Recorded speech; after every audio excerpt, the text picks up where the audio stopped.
in the word of the Lord, for as much as you know that your labor is not in vain. Kini mga always abounding in the word of the Lord. Buti pasabot kanunay kang madagayaon diha sa buhatong sa Ginoo. Buti pasabot kini bang word nga madagayaon kanunay ang imong kinabuhi. Unsa man ni? Madagayaon diha sa buhaton sa Ginoo. Buti pasabot nga dasig ka sa buhaton sa Ginoo. Pag dunay problema, dunay pagsulay sa kinabuhi, mudugdug kag adto simbahan. Labaw sa tanan pagbulagan kag uyab, mudugdug diha kag adto simbahan. Simba gihapon ka sa Ginoo. Lord, salamat sa Ginoo. Lord, salamat sa Ginoo. Lord, salamat. Nga bisan pas akong nahitabo. Usay mga kaigsoon kalabanas silakan kanimang uyab. Ha? Pero sa mga pagsulay, problema sa kinabuhi mo nagdahi man tang pahilakon. Pero di po nabot ipasabot nga nakasulay ko ni ana. Based on my daily experience observation. Sa akong naobserbahan. Pero salamat sa Ginoo, ipisa nagpas-antag pagsulay sa atong kinabuhi. Nagpas-antas atong problema. Yan higihapon ka sa balay sa Ginoo kay imong gituuhan nga ang imong paghago dili gayud makawa. Kay kung maghago ka uya makawang ra di adi na lang kumuhali diri. Yes God. Kung magwali ko diri uya makawang ra di magsimba ka sa Ginoo nga makawang adi na lang ka mosimba. Dili na lang ka magayog sa Ginoo. Pero kay naay nakasulat sa Biblia nga ang imong mga buhat dili gayud ka na makawa. Sa unang bersikulo na gitawag be steadfast. Unsa man ni?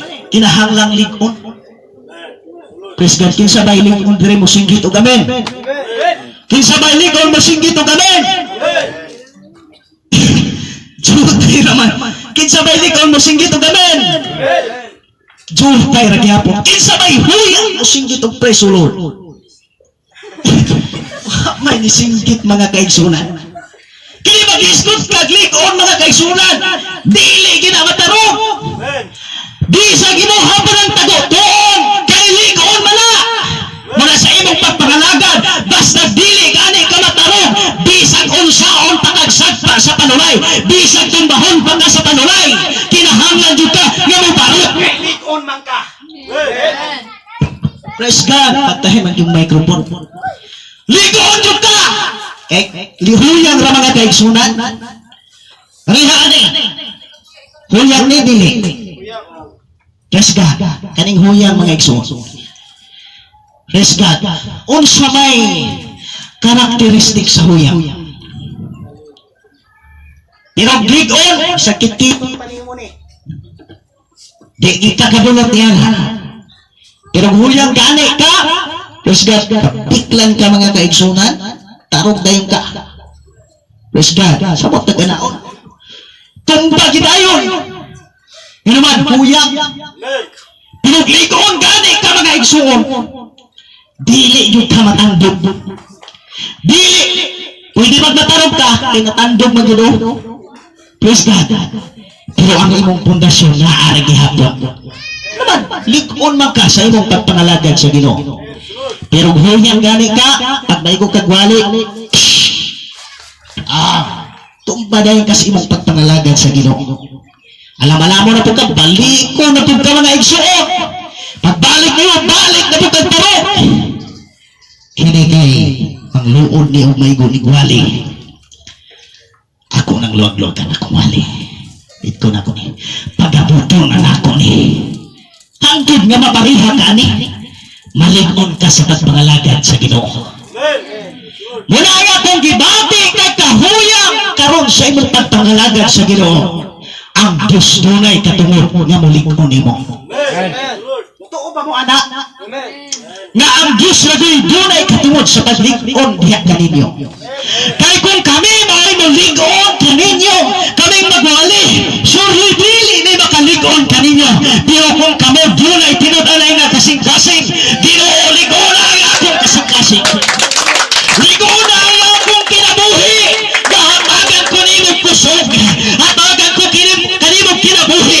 Nga dunay pagkamay ng tusok.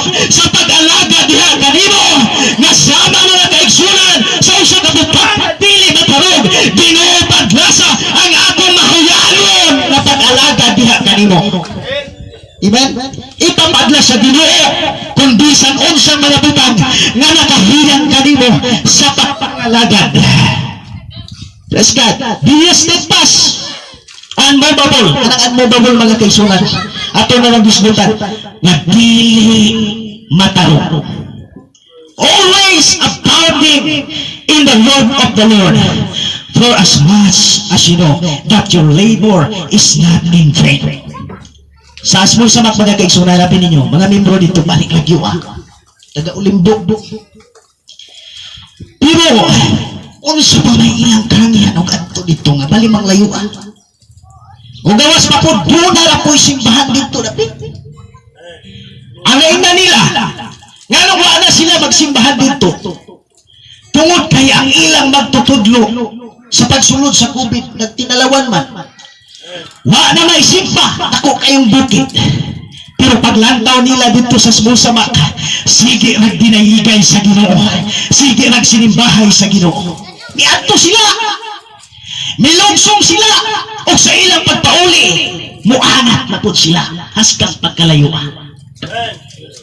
Nga naman, ilang nakita ang tinuod na pagsimba, ilang nakita ang ligong na paghalagap sa Ginoo.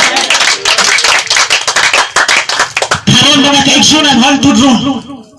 Tuwala sila dito, nag-alagad sa Ginoo. Nagadhayag sa Ginoo. Nagasimba sa Ginoo. Usahay, murag mailagin mo mga pamahaw.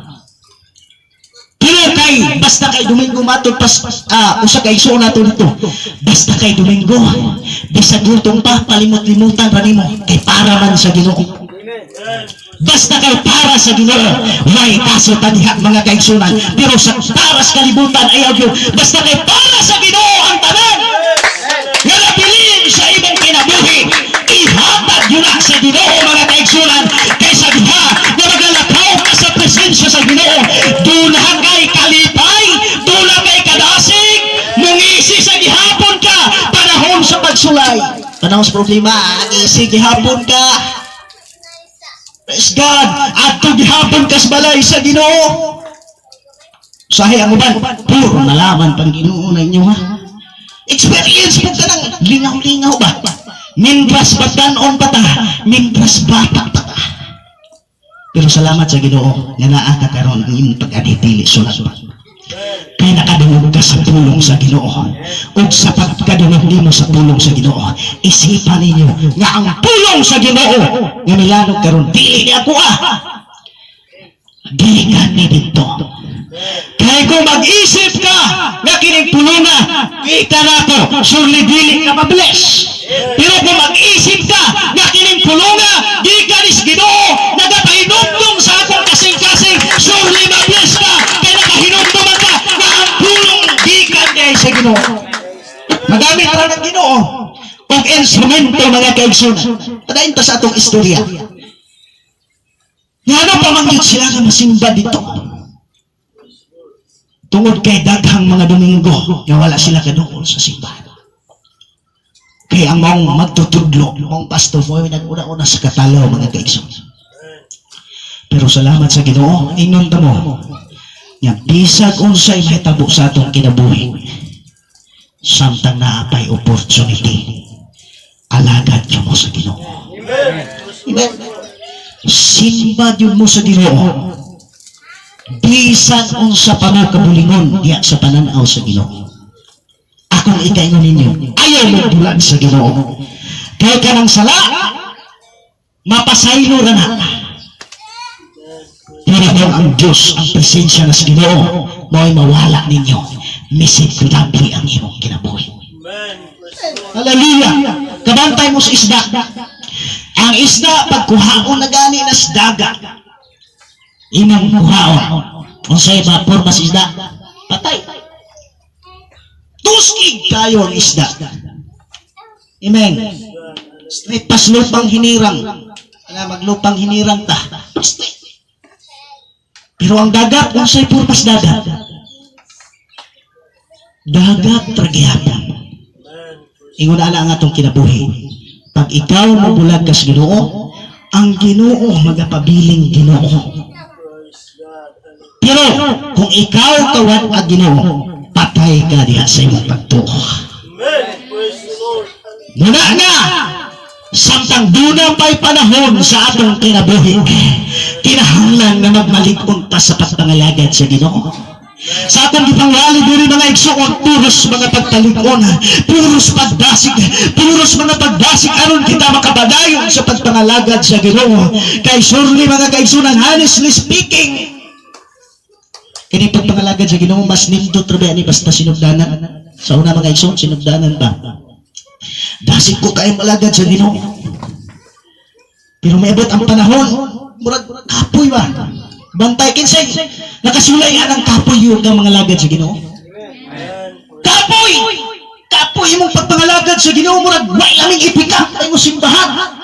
Way laming idaig sa Ginoo. Praise God, tutuon ka sa simbahan, pero absent-minded ka. Praise God, ang imong hunauna wala sa simbahan, kundi tuwas gawas, luya gyud ka sa imong pagpangalagad sa Ginoo. Pero akong nasabtan mga kaigsunan, nagbisan sa kaluyahon, nga naahan ako sa oras nga maluyan ko, mudangot gihapon ko sa Ginoo, muduol gihapon ko sa simbahan.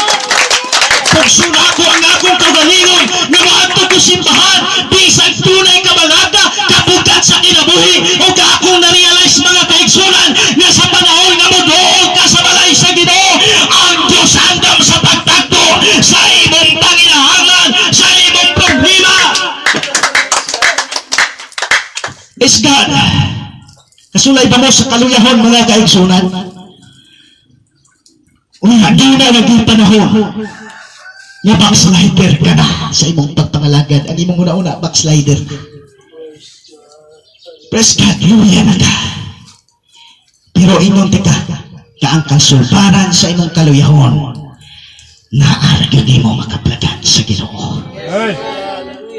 Ang imong kalipay, ang imong kasubok dinis kalibutan, ang kalipay naarabag yun ay sa Ginoo. Kaysa diha mga igsuon, ang uban malipay sila nga magkinabuhi dinis kalibutan nga puno sa kailayan. Pero as what I have experienced in my life, sa diha nga muluhod ko sa Ginoo, musimba ko sa Ginoo, magpatulo ko sa akong luha, sa akong pagpatulo sa akong luha, pagpauli na ako, doon na napukoy kaligod, doon na napukoy kusot, doon na napukoy kadasig, doon na ko sa Biblia, o tingkay na ko sa Biblia, aron sa magsabwag sa tulong sa Ginoo. Kaya ninyo mga Kristohanon, mga kaigsunan, kami murag maulaw na may muduol o kinsa pa'y mo advice na mo kay kami mga magtutudlo gumi. Praise God, mga magwali. Basi unyag, naunsa naman ang magwalihan, huyang din na. Pero ang among gibuhat dito ni direkta sa Ginoo. Inyong tamo, bisan on sa inyong problema, direkta mo sa Ginoo. Bisan on sa inyong pagsulay, direkta mo sa Ginoo. Kaya ang Diyos maghahatag, hallelujah, sa tagsa-tagsa ninyo kapaginahanglan. Gikan sa kung pagka hinugso mga kaigsunan. Salamat sa Ginoo na dunay mga tao gabi nag-apiman sa akong pagpangalagad sa Ginoo. Praise God, kay kung wala pa miserable ang akong kinabuhi, bitaha na lang nga nakabaton